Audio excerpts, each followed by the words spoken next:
नमस्कार दर्शकों, ऐसे न्यूज हरियाणा में आपका स्वागत है। मैं बलराम और आज हम पहुंचे हैं सतलोक आश्रम पीपली कुरुक्षेत्र में, जहां पर आप मेरे पीछे बहुत बड़ा बड़ा बोर्ड देख रहे होंगे, जहां पर लिखा है संत रामपाल जी महाराज जी के सानिध्य में यहां पर देहदान का आयोजन किया जा रहा है। आप देख सकते हैं जिस पर कबीर साहिब प्रकट दिवस के उपलक्ष्य में 629वें प्रकट दिवस के उपलक्ष्य में देहदान का शिविर लगाया जा रहा है।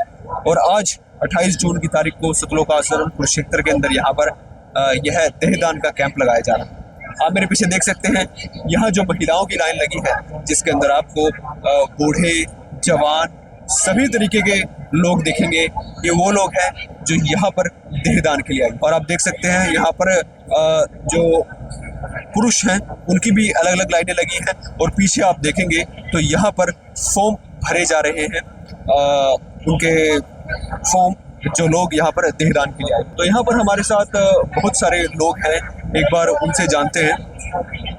हाँ नमस्कार। सत साहब, क्या नाम है आपका? निशान दास। किस लिए आए हैं आज यहाँ? देहदान के लिए। तो जो आप देहदान के लिए आए हैं, तो इसकी प्रेरणा कैसे मिल रही है? इतने लोग कैसे इकट्ठे हो रहे हैं इस देहदान के लिए?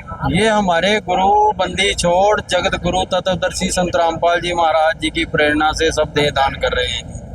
तो सर, जैसे हिंदू धर्म है या मुस्लिम धर्म है, सबकी अपनी रीति रिवाज है कि मृत्यु के बाद वो अंतिम संस्कार करेंगे या दफनाएंगे तभी उनकी मुक्ति होगी। परंतु उसके अपोजिट यहाँ पर जो लोग हैं वो देहदान के लिए आगे आ रहे हैं, मानवता की मिसाल पेश कर रहे हैं। तो यह एक बड़ा प्रश्न खड़ा करता है कि कहीं लोग कहते हैं कि उनकी मुक्ति हो पाएगी या नहीं हो पाएगी अगर वो देहदान कर देंगे, या मेडिकल पर्पस के लिए जाएगी या मानवता के लिए किसी तरीके से यूज होगी, परंतु वो हमारे जो धार्मिक रीति रिवाज है उसके विरुद्ध जा रहा है। तो इस पर आपकी क्या राय है?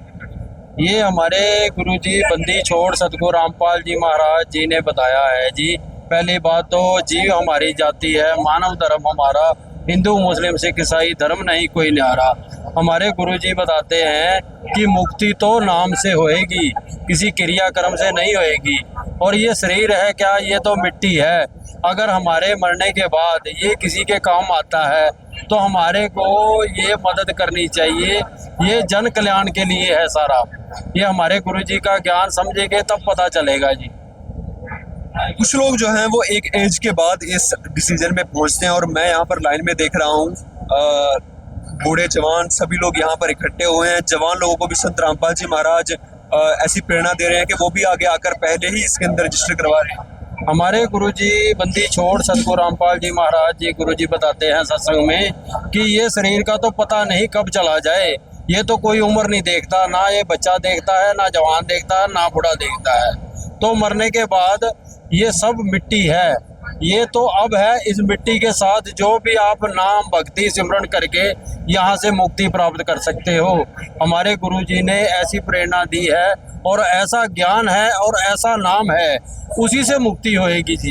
दोस्तों, आप देख सकते हैं कि संत रामपाल जी महाराज जी को शिष्य हैं, वो ज्ञान से इस तरीके से परिपूर्ण है कि उन्हें पता है कि ये मानव का जो उनका शरीर है, अगर यह भी देहदान के बाद आगे काम आए, किस तरीके से एक वो मिसाल पेश कर रहे हैं कि हमेशा मदद करना चाहते हैं। और संत रामपाल जी महाराज जी का मानवता का नारा है कि है काम आदमी का औरों के काम आना, कि पहले सिर्फ सुना करते थे परंतु आज आप लोग देख रहे हैं यह संभव हो रहा है। ये लोग यहाँ पर मानवता की मिसाल पेश कर रहे हैं।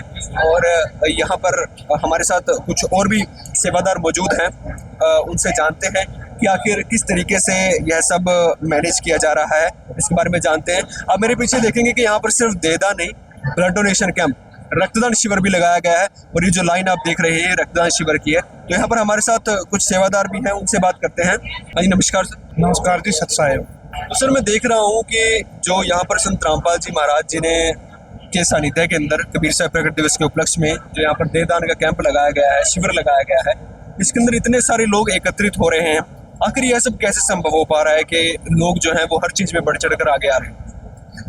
देखिए, सबसे पहले तो हम बता दें कि हमारे सतलोक आश्रम कुरुक्षेत्र में और अन्य जितने भी सतलोक आश्रम संत रामपाल जी महाराज जी ने बनवाए हुए हैं, सभी में बहुत बड़ा समागम कबीर साहिब प्रकट दिवस जो हर साल मनाया जाता है, उसके उपलक्ष्य में समागम चला हुआ है, जैसे कि आप भीड़ देख रहे हैं।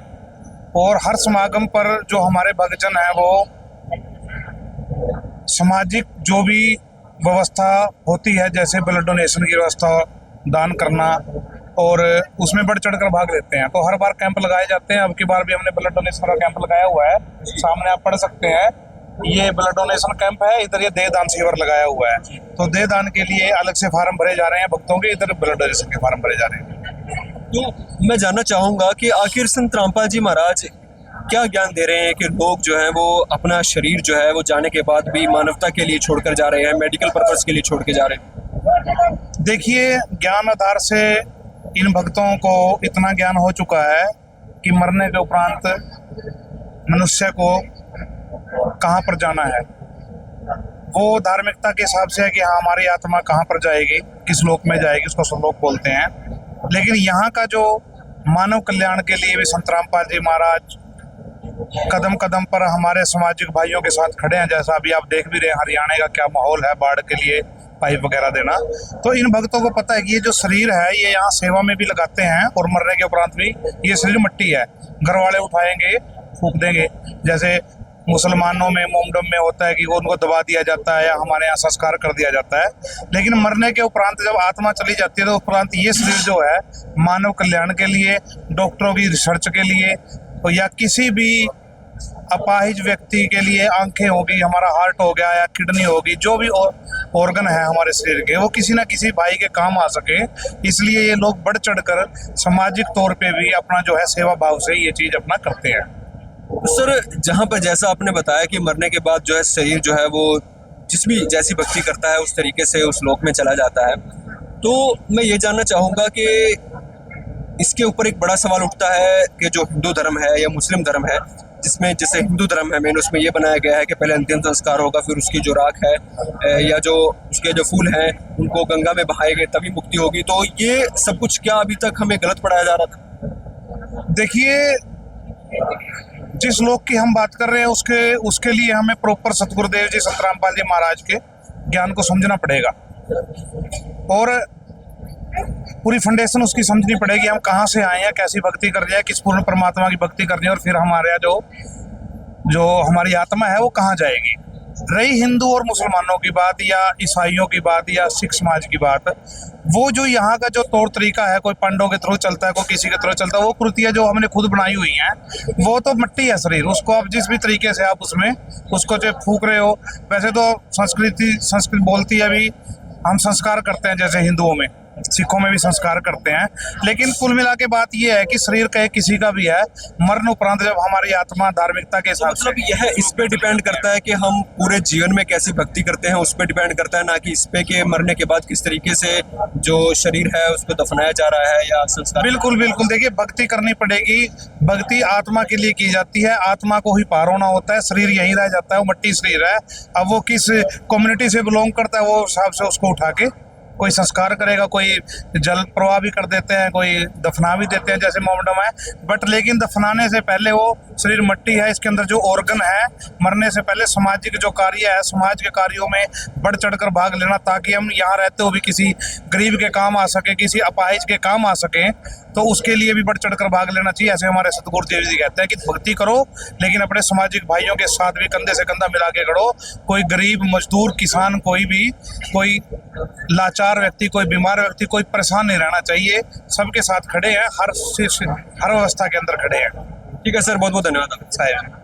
दर्शकों, आपने देखा कि किस तरीके से संत रामपाल जी महाराज जी के जो शिष्य हैं, उनके सेवादार हैं, उन्होंने बताया कि पूरे जीवन में जो भक्ति की जाती है उस पर यह निर्धारित करता है कि जाने के बाद, यानी कि शरीर छोड़ने के बाद आपकी आत्मा कहाँ जाएगी, न कि इस पर कि आपके संस्कार के बाद जो आपकी कहें कि फूल हैं या राख है उसको किस नदी में बहाया जाएगा। ये चीज़ें अभी तक ये कह रहे हैं कि भ्रम है और उसके लिए आपको ज्ञान समझना पड़ेगा। तो आइए एक बार इस तरफ चलते हैं और देखते हैं। अभी भी यहाँ पर लाइन बढ़ी जा रही है, लोग आ रहे हैं यहाँ पर।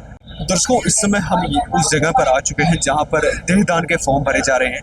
आप मेरे पीछे देख सकते हैं, यहाँ पर 3 लोग बैठे हैं जो यहाँ पर फॉर्म भर रहे हैं, लोगों की डिटेल्स कलेक्ट कर रहे हैं। तो एक बार यहाँ पर हमारे साथ लोग हैं, इनसे जानते हैं। नमस्कार सर। सर साहेब, सर यहाँ पर जो आप देहदान के लिए फॉर्म भर रहे हैं, एक बार हमारे दर्शकों को बताएं क्या प्रोसेस है, किस तरीके से किया जा रहा है।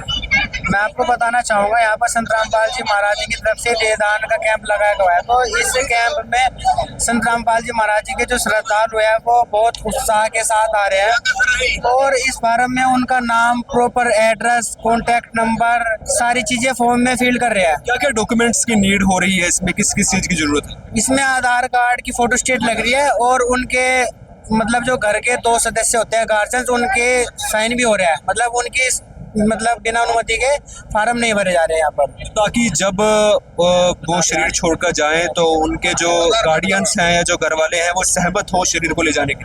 हाँ जी बिल्कुल, ताकि उनके घर वाले जब मतलब इनके देहांत के समय में इनके शरीर को ले जाया जाए तो उनके घर वाले सहमति से मतलब उनको उनका देहदान हो सके। तो मतलब मैं ये जानना चाहूँगा कि हर ये जगह जगह पर ऐसी अगर चलती भी होंगी तो पर वो संत रामपाल जी महाराज जी के शिष्य हैं, उनके जो समागम है उसकी तरह सफल नहीं हो पाती। यहाँ पर मैं देख रहा हूँ सभी लोग, जवान बुजुर्ग सभी लोग आ रहे हैं। कैसा रिस्पॉन्स है इनका और किस तरीके से ये लोग आज यहाँ पर देहदान के लिए आ रहे हैं? इस बारे में तो मैं आपको बस ये बताना चाहूँगा, जैसे कि आपने कहा कि भाई अदरवाइज और भी कई जगह लगते हैं कि हम वहाँ पर सफल नहीं हो पाते। संत रामपाल जी महाराज जी का जो ज्ञान है ना, ये इतना एंथेटिक ज्ञान है। मतलब संत रामपाल जी महाराज हमको सिखाते हैं कि आपस में बहुत प्यार से रहना चाहिए, भाईचारा निभाना चाहिए। अब गुरुजी बताते हैं कि आदमी का काम है दूसरों के काम आना। देखो हमारा जीवन हुआ तो हमारा उद्देश्य है मतलब एक दूसरे की सहयोग करना और बाकी दूसरों के लिए जीवन, मतलब गुरुजी ने बताया सत्संगों में कि दूसरों की मदद करना हमारा बहुत अच्छा होता है, दूसरे की मदद करना। ठीक है जी, बहुत बहुत धन्यवाद आप। ठीक है सच साहिब। तो आप देख सकते हैं कि किस तरीके से संत रामपाल जी महाराज जी के इस देहदान में लोग आ रहे हैं और आप मेरे पीछे यहाँ पर देखेंगे, चाहे बुजुर्ग हो चाहे मिड एज के व्यक्ति हो, सभी लोग यहाँ पर आ रहे हैं और भी लोग यहाँ पर आ रहे हैं, जवान लोग यहाँ पर मौजूद हैं।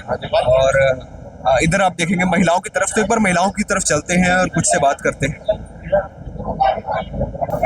दोस्तों हमारे साथ यहाँ पर एक महिलाएं हैं, यानी आंटी जी हैं जो कि यहाँ पर देहदान के लिए आए हैं। इनसे बात करते हैं। नमस्कार। नमस्कार। क्या नाम है आपका? श्रोता। कहाँ से हैं आप? इस्माइलाबाद। तो आज यहाँ पर देहदान के लिए आप आए हैं, मैं आपसे जानना चाहूंगा कि इसकी प्रेरणा कहाँ से मिल रही है आपको? इसकी प्रेरणा हमें हमारे संत रामपाल जी महाराज से मिली है। वो कहते हैं भी इस मिट्टी का कुछ नहीं बनना, जीते जी अपना भक्ति करके आत्मा तो परमात्मा के उससे चली जाएगी।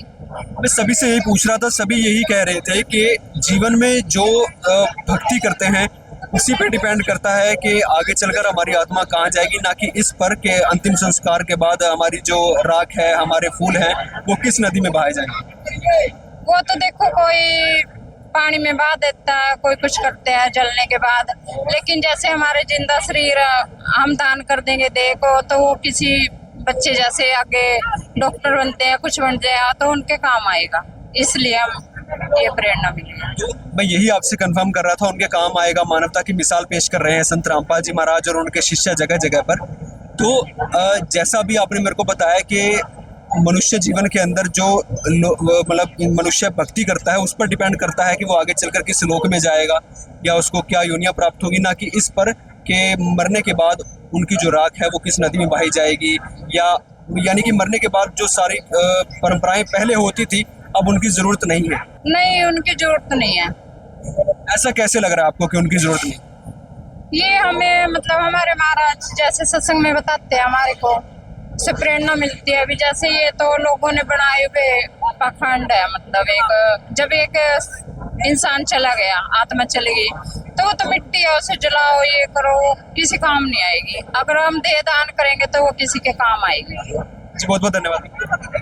तो आप देख सकते हैं संत रामपाल जी महाराज जी किसी भी शिष्य से पूछे, किसी से भी कोई भी प्रश्न पूछे कि आखिर उनको इसकी प्रेरणा कहाँ से मिल रही है, तो एक ही जवाब आता है कि संत रामपाल जी महाराज जी से। संत रामपाल जी महाराज पिछले कई वर्षों से संघर्ष कर रहे हैं मानवता को खुश करने के लिए, और वो कहते हैं कि पहले सिर्फ गाने सुना करते थे कि है काम आदमी का औरों के काम आना, परंतु आज हम यहाँ पर लाइव देख रहे हैं कि किस तरीके से एक मनुष्य दूसरे मनुष्य की मदद करने के लिए, मानवता की मिसाल पेश करने के लिए आगे आ रहा है। संत रामपाल जी महाराज जी के जिस भी शिष्य से पूछे कि आखिर क्या वे नहीं चाहते कि परंपरा के तौर पर उनका जैसे हिंदू धर्म या मुस्लिम धर्म में हुआ था वैसे उनके शरीर के साथ किया जाए, तो उन्होंने कहा नहीं, जो मनुष्य जीवन में जितनी भक्ति करता है यह उस पर डिपेंड करता है कि आगे चलकर उनका शरीर कहाँ जाएगा, ना कि इस पर कि मरने के बाद क्या परंपराएं उसमें काम पर ली जाएंगी उनके शरीर को नष्ट करने के लिए। तो आप देख सकते हैं, आपने आज की कवरेज देखी, बहुत सारी ज्ञान की बातें हुई संत रामपाल जी महाराज जी के शिष्यों से। ऐसी ही और वीडियोस देखने के लिए बने रहिए ऐसे न्यूज़ हरियाणा के साथ। कैमरामैन दीपक के साथ बलराम, ऐसे न्यूज़ हरियाणा।